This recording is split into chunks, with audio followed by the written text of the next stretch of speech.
Selamat pagi, salam. Puji Tuhan.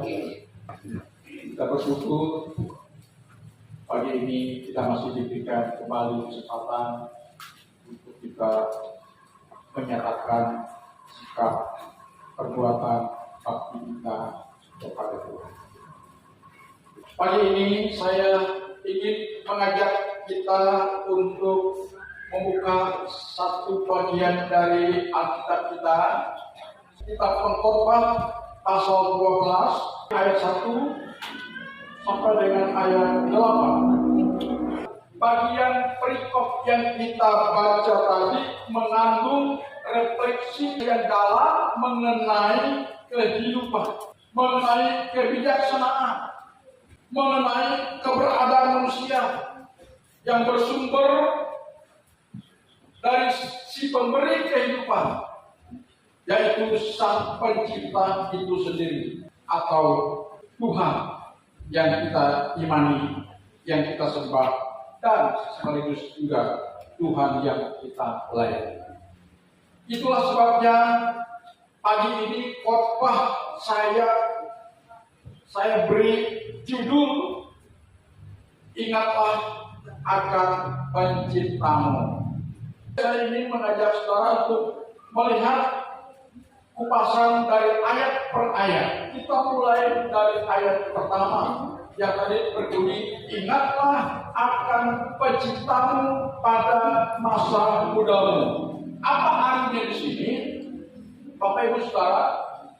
Ayat 1 ini menekankan pentingnya mengingat Tuhan saat ini. Kenapa? Karena ini menyoroti pentingnya membangun hubungan dengan Tuhan sejak awal kehidupan. Karena itu berbahagialah kalau kita mulai dari anak-anak sudah diajarkan tentang Tuhan. Saya dalam perjalanan iman saya belum sempat mengikuti sekolah minggu karena saya menjadi orang Kristen sudah dewasa.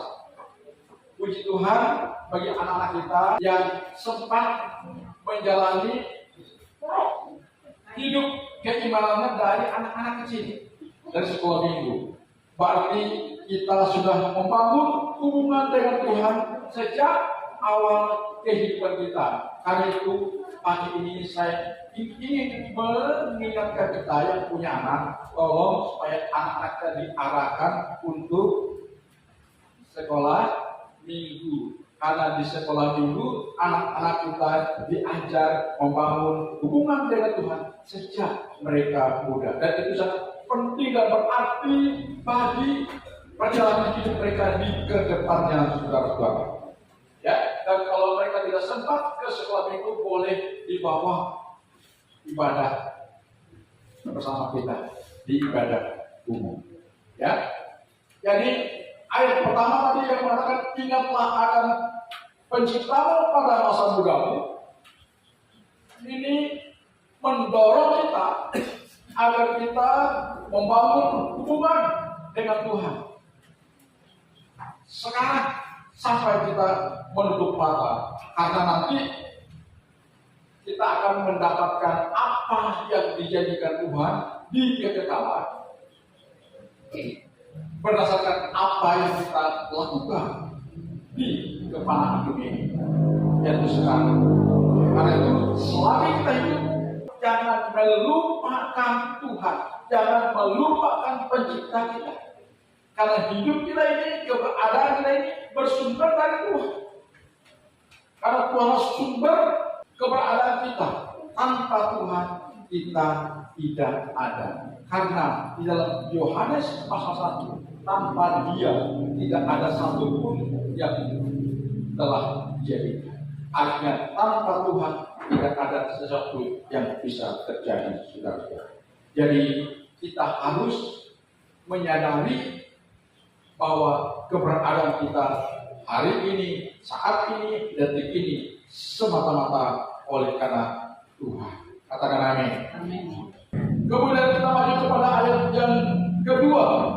Pasal 12 ayat 2 sampai 5 ini mengingatkan kita bahwa masa-masa sulit dalam kehidupan ini tidak bisa kita hindari, pasti akan datang, akan menyapa kita. Tanpa kita undang, tanpa kita minta, tanpa kita restui, masa-masa sulit pasti akan menyapa atau menghampiri kita. Karena itu, hari ini kita diingatkan oleh Tuhan bahwa penting untuk bersiap secara rohani agar ketika masalah itu tiba menghampiri kita, kita tetap dapat bersandar pada iman. Kenapa kita perlu bersandar pada iman? Karena ketika kita diperhadapkan kepada sebuah fakta yang tidak kita harapkan, dan kalau kita tidak memiliki keimanan yang baik, yang kokoh, yang benar, maka kita cenderung menyalahkan diri kita, bahkan menyalahkan Tuhan. Sehingga kita berkata, udahlah, hidupku ini memang beginilah takdirku, beginilah nasibku, tidak ada yang bisa merubahnya. Udahlah, aku menyerah kepada takdir, menyerah pada nasib. Itu bukan kehendak Tuhan, Bapak Ibu, saudara-saudara. Tapi ingat, saya ulangi sekali lagi bahwa selama kita menjalani hidup ini, kita tidak pernah bisa menghindar dari hal-hal yang tidak kita harapkan atau kita kehendaki. Itu pasti akan bisa kita alami. Karena itu kita diminta pentingnya menyiapkan diri secara rohani, manakala kita diperhadapkan kepada hal-hal yang tidak mengenakan dalam kita, maka kita dapat bersandar kepada iman kepada Tuhan, dan percayalah ketika kita bersandar kepada iman akan kesanggupan dan kemahakuasaan Tuhan, maka kita akan mengalami pertolongan Tuhan seperti yang telah dialami oleh Ayub pendahulu.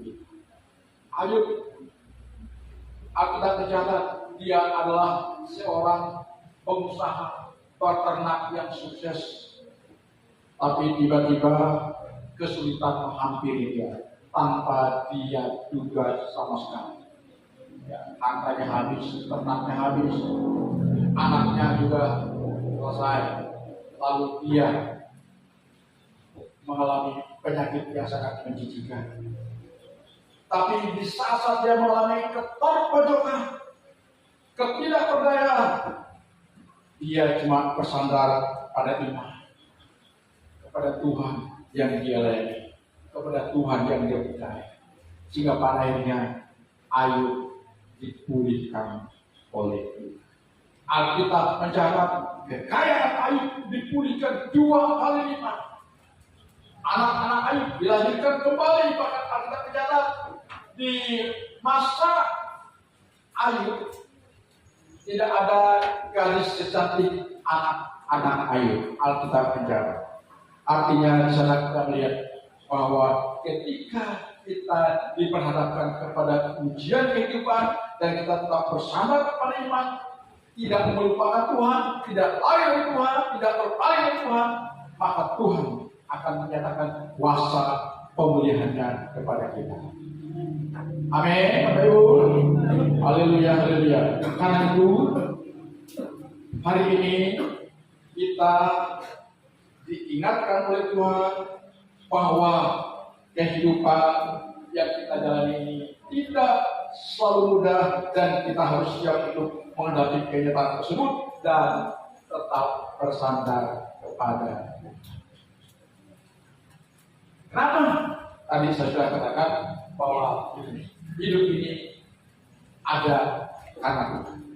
Jadi kalau kita sudah membangun koneksitas dengan Tuhan, hubungan dengan Tuhan yang baik, berarti kita sudah menjadikan Tuhan itu sebagai jaminan hidup kita. Dan kalau Tuhan sudah menjadi jaminan hidup kita, tidak perlu ada yang harus kita khawatirkan secara berlebihan. Jadi penting hari ini saya mengajak kita untuk terus bersandar pada iman pada Yesus Kristus Tuhan penyelamat yang bertanggung jawab akan keberlangsungan hidup. Ini ayat yang kedua sampai dengan ayat yang kelima. Kita lihat lagi dalam ayat yang ketujuh. Bagaimana bunyinya ayat yang ketujuh? Saya bacakan ya, pada ayat yang ketujuh. Debu kembali menjadi tanah seperti semula, dan roh kembali kepada Allah yang mengaruniakannya. Perhatikan saudara, ayat 6 dan ayat 7 berbicara tentang ketidakpastian dan kematian. Di sana, yang di kitab pengkhotbah tadi yang ditulis oleh Salomo mengingatkan kita bahwa semua yang kita miliki akan kembali kepada Tuhan setelah kita mati. Ini menekankan sifat sementara dari kehidupan dan mengingatkan kita bahwa kita harus hidup dengan mempertimbangkan bahwa ada kehidupan setelah kematian. Saya ulangi lagi. Ayat 6 dan ayat 7 tadi berbicara tentang ketidakpastian dan kematian.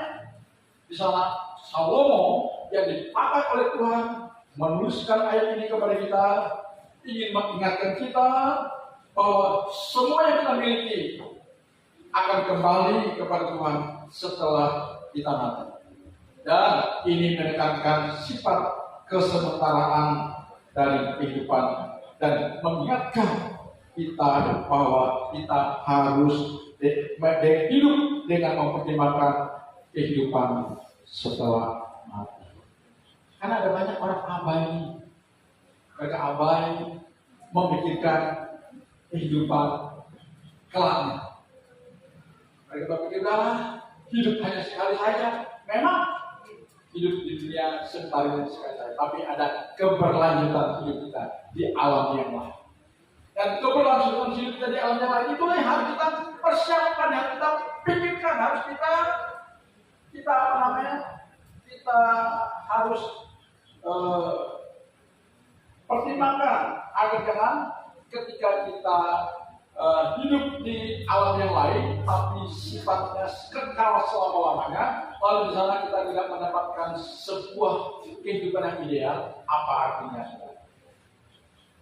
Karena dunia ini sementara, dan dunia ini sementara, senang sementara, susah sementara, semuanya sementara. Tetapi di akhirat tidak sementara. Kalau di dunia sementara ini kita tetap memiliki kekuatan keimanan yang baik dan kita melakukan kehendak Tuhan, maka kita akan mendapatkan kehidupan yang ideal di akhirat nanti. Di sanalah kehidupan ideal yang akan kita nikmati, yang tidak ada tangannya, tidak ada tampilannya. Karena di dalam kitab Wahyu ditulis gambaran tentang surga, kehidupan yang diberikan oleh kita orang-orang yang beriman dan melakukan kehendak Tuhan di kesementaraan dunia ini. Di sana tidak ada lagi air mata, tidak ada lagi tangis, tidak ada lagi sakit penyakit, tidak ada pertengkaran, tidak ada perkelahian. Hidup semua enjoy, semua sukacita, semua berbahagia, semua tenang.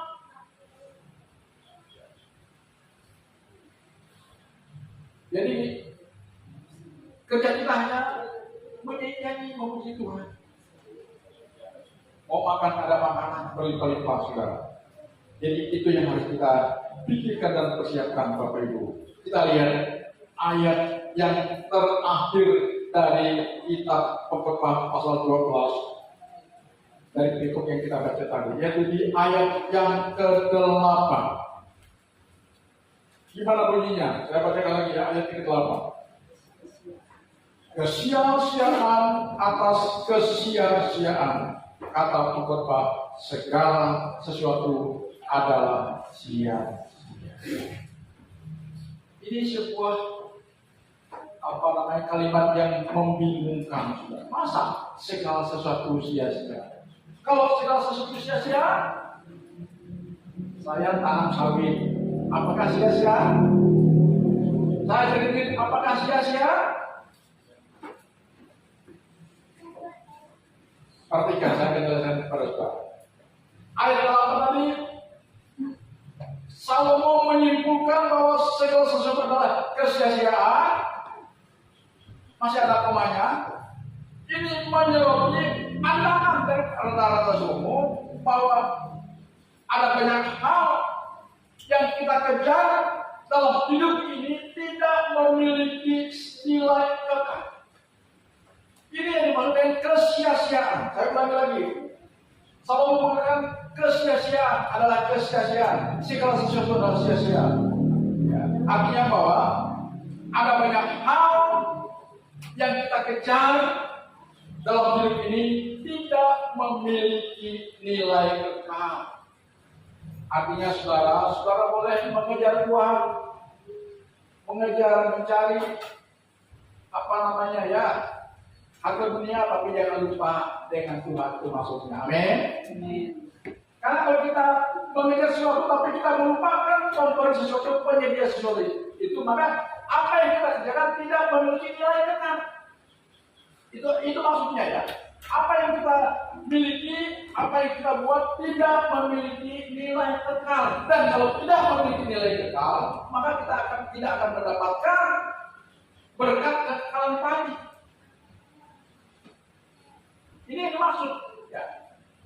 Punya uang boleh oke, punya harta banyak oke, kekayaan berlimpah oke, semuanya baik. Tapi harus memiliki nilai kekal. Apa yang maksud dengan nilai kekal?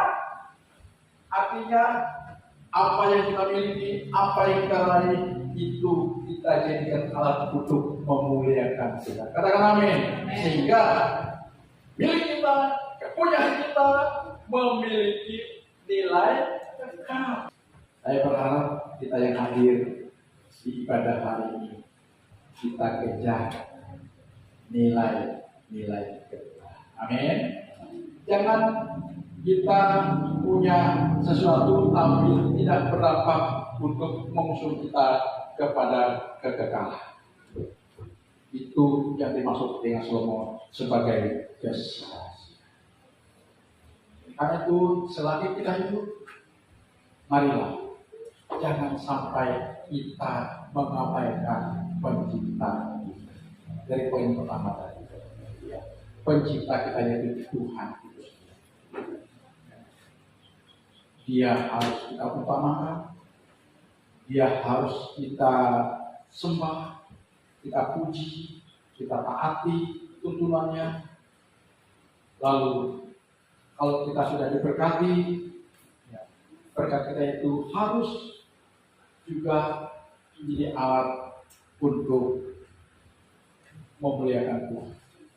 Dengan demikian maka apa yang kita miliki, kita sedang investasi dalam kerajaan kekal. Ini yang Tuhan mau kepada kita. Ketika kita menyiapkan hati kita, waktu kita, tenaga kita datang beribadah, kita sedang menyiapkan diri kita untuk kekekalan. Tapi kalau kita melihat abai, kita sedang mengabaikan nilai-nilai kekal yang seharusnya menjadi milik kita. Karena itu hari ini Bapak Ibu Saudara-saudara yang saya kasih dalam Tuhan, selagi kita hidup, tetaplah fokus pada Tuhan. Dalam kesibukan, dalam kita menghadapi tantangan hidup, dalam kita berusaha, jangan kesampingkan Tuhan, jangan abaikan Tuhan, dan penting untuk selalu membangun hubungan dengan Sang Pencipta, dan kita mencari hikmatnya, tuntunannya, arahannya dalam setiap aspek hidup kita. Dengan demikian kita sedang mempersiapkan diri kita untuk sebuah kekekalan yang paling indah, menyenangkan, membahagiakan, dan tidak ada terakhir. Apakah kita sudah perhitungkan itu? Tuhan Yesus memberkati. Terima kasih ya Tuhan untuk firman yang sudah kami terima hari. Kami bersyukur Engkau sudah mengingatkan kami bahwa Engkau tidak menghendaki satupun di antara kami untuk ditimpa murka, tapi Engkau telah menetapkan kami untuk diselamatkan melalui iman dan ketetapan kami kepada Kristus dan firman Kristus sebagai tuntunan hidup kami. Sehingga pada akhirnya kami sedang mempersiapkan diri kami untuk sebuah kekekalan. Karena kami percaya dengan Yesus, saat kami masih ada di dunia, kami percaya ketika kami pulang meninggalkan rumah sementara kami akan ada bersama dengan Yesus di surga yang tertujuan Engkau itu hanya mohon ampun akan segala kelalaian kami selama ini. Kalau kami abai dengan Tuhan, kami seringkali mengesampingkan Tuhan, bahkan kami mengabaikan Tuhan. Ampuni kami. Kami janji hari ini untuk mau sungguh-sungguh dengan Tuhan. Terima kasih kepada Tuhan syukur berkat yang kami terima hari ini dalam nama Tuhan Yesus Kristus. Amin.